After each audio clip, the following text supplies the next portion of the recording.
Because you're watching this video, I know that you're in a browser. Whatever browser you have chosen, you're in a browser. Now, if I ask you to switch to the Finder, you know to hold down Command and tap Tab while still holding down Command, and then I can tap Tab once again in order to move to the Finder. Then apparently nothing changed, but if you've been paying attention, you know the menu has changed. The menu bar for the Finder, the open application is sitting right here. And if I tell you to open up a new Finder window, you know Command N is the shortcut, and you know that because you've been following instructions. And your new Finder window opens up in your home directory. It has your ID number here.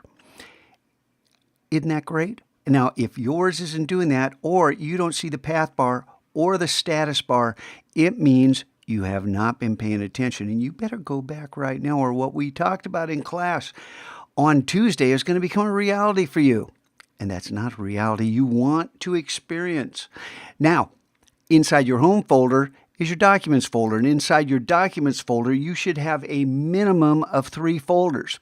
You should now have fineLine sitting there, along with an Illustrator folder and a Photoshop folder. You don't have any files loose in here because you've been listening to the tutorials and you've been following instructions. Should you not have those 3 folders there, fineLine could be on me, but Illustrator and Photoshop, absolutely, positively required. Now, the first time you open up fineLine, all you see is this folder, and then I think the source folder. I'm not sure. You only see one folder and the application. I think I called that a folder. Now, for fineLine, I want this on my dock. So why not just grab this application, and here's a new one for you. I've been having you launch them and click on it. I'm going to come down here and I'm going to drop fineLine right here in the dock next to, hey, Generative Launcher and Structured. And look, here's Pixel Grid. Now, if I want to launch fineLine from this point forward, I can go ahead and close this window. Then I come down here and just click, one click on fineLine. fineLine will launch. Now, most of these generative apps take a second, okay, or 30 to load. There's a lot of stuff happening behind the scenes, so just be patient. If a full minute goes by, and hey, look, you have a second hand here, right? Because you've been paying attention. And if you don't have a second hand and you don't have the day of the week or the date, it means that you skipped other things. Oh, that's no big deal. Scotchko won't care. If I walk over to your computer and this stuff isn't here, believe me, I will care. Speaking about care, and here's fineLine. Now, I love this app, but almost all these apps open up and the example file they show you is less than attractive. I don't know, if I were coding these apps, I would try to make the default somewhat more palatable, look interesting. However, the controls here are the arrow keys. Look down at your keyboard. On the left-hand side, there's the alphanumeric keypad. You're used to typing there. On the right-hand side, there's the numeric keypad. In the middle, kind of off to the right, but in the middle, see the arrow keys at the bottom?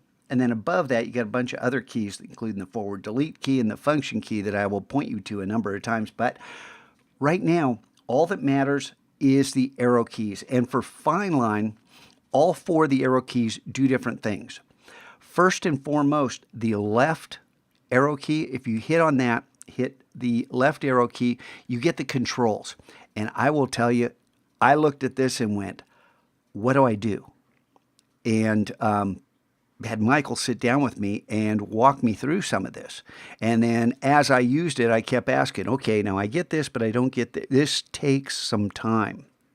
But Michael built in a shortcut, and we're going to use that shortcut. This field down here, if you click in it and then type hive, like a beehive, H-I-V-E, and then hit return.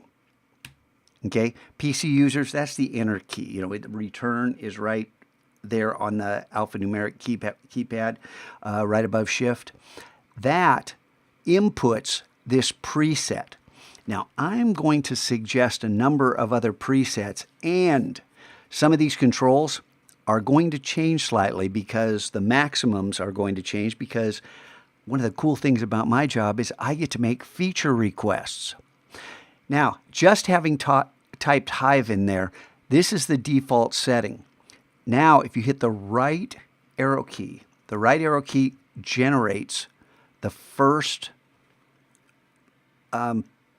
generative image. These are always a little different depending upon the settings. And then if I hit the down arrow key, that means start over, do it again, give me a different one. And if you look, you can see the outermost dots. It's especially easy to see, hey, we're getting a bunch of different results. Now that's just the first iteration. If I hit the right arrow key again, I get a second set. And right arrow key again, I get a third set. It gets denser. There's more lines and points being laid down. Now, I'm not especially fond of the results you get with these default settings, but for right now, let's hit the up arrow, and the up arrow saves your file. Now, if we switch back over the Finder, and you know how to do that by holding down the Command key, and I use my thumb, my left thumb, and then my ring finger, my left ring finger, to tap on Tab in order to jump back.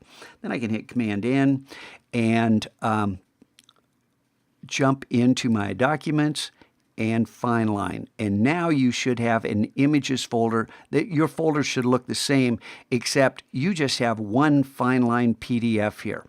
I've got a whole bunch. And if I scroll to the bottom, my 44 should be your fineLine 01. Okay? So let's come back, not 01, it probably is fineLine 0. But let's come back and we'll work with this. If for some reason you didn't get a PDF, come back over here and hit the up arrow again so that you get a PDF. And don't go crazy. The more lines you have, the slower Illustrator's going to be. So if you click the right arrow 47 times and this thing's just dense with lines, you might want to do it again because the next step will take forever. Okay? Trust me.